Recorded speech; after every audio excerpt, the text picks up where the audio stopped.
guys, and I definitely miss you. But like everybody, I'm saddened by the destruction of the properties and the cities. The cities in America are burning, and that's very hard to watch.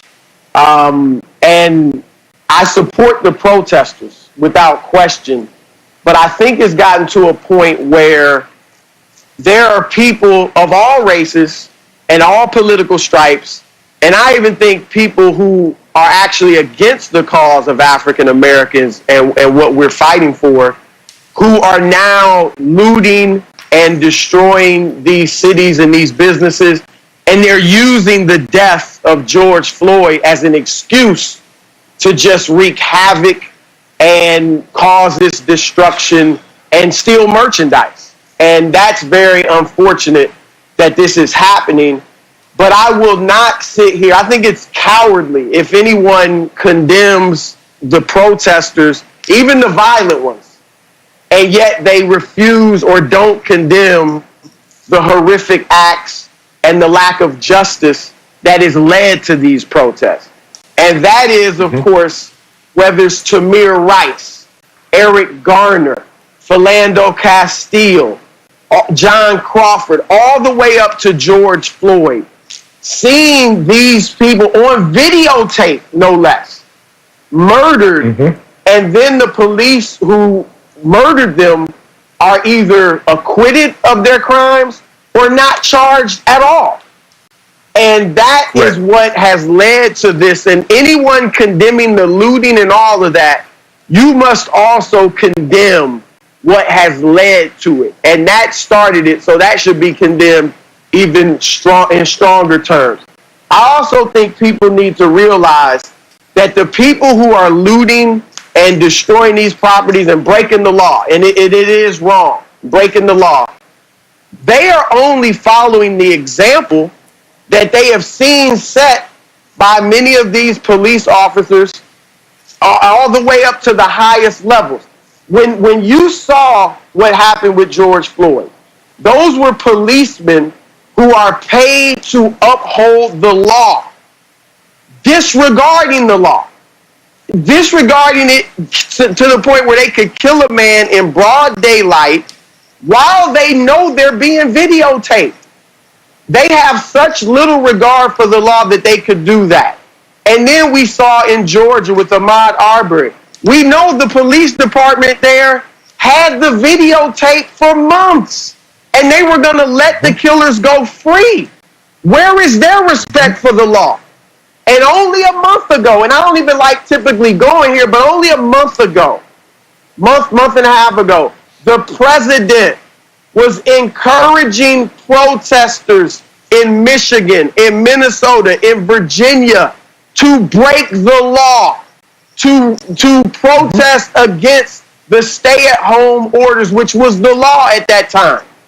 And when armed militias with assault weapons went to Michigan and other states and protested against the law, they were encouraged by the White House to do that.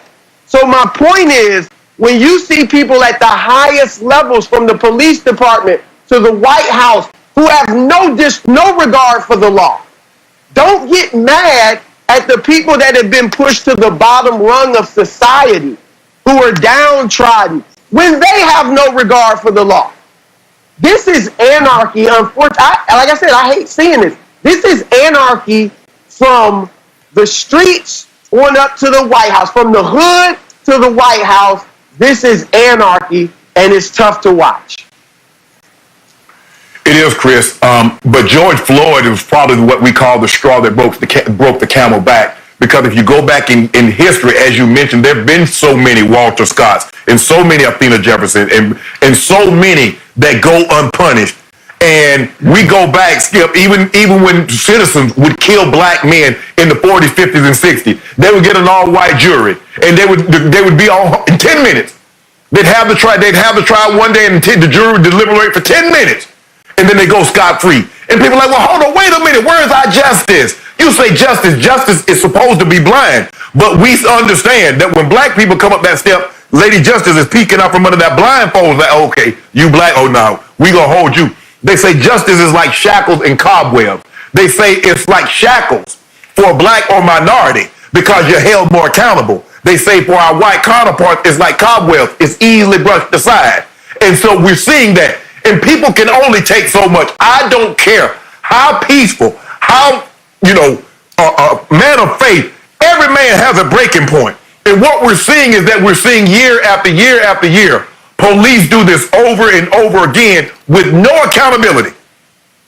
And then people are like, oh, hold on, wait a minute. If we don't do something, Skip, why, America, when you started this, you looted this land. How you think you got it? How you think you got in power? How do you think you became a superpower? This is peaceful now. This is what we want you to do. Just hear what? No, you took it. And when they didn't listen, you bombed, you pillaged, you looted. So we just, black America just learned from the best. You've been firebombing us in the 60s and the 50s to try to hold us in place, burning our churches, burning our homes. And now, as Malcolm X once said, the chickens have come home to roost. You're upset. You encourage this behavior. And then when it's turned on you, you're like, whoa, wait a minute. I can't believe you guys. You're doing this in George Floyd's arm. No. George Floyd was the vehicle that finally pushed people over the edge that said, I've had enough and I'm not going to take it anymore. So that's what this was about. As you said, Chris, I think the thing is that with black America, what we feel and the anger and the frustration, if you go back and check the history, as I spoke about it yesterday, Skip, 64 until today, every riot that black America has participated in was because of the killing of an unarmed black man. Period. Go back and look at it. From the 60s, 64, 65 on forward. It was because of that. And so what? And Skip, and we appreciate our white counterparts coming along with us. But if you notice, Skip, whites have never had to protest or had to be at the forefront of a protest because there were never obstacles put in front of them. They always had rights, civil rights. They always had education. They always had housing. They always had voting. So they had, what were you going to protest? You want more of what you already got? That's why we protest. We protest to be heard. That's it. Go ahead, Skip. So, Chris Broussard,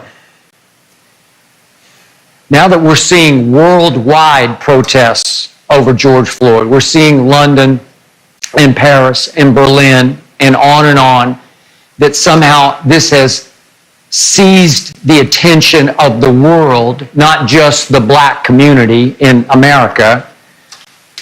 Can you see any good coming out of this as something positive that we can take away? Could this be a watershed moment in race relations?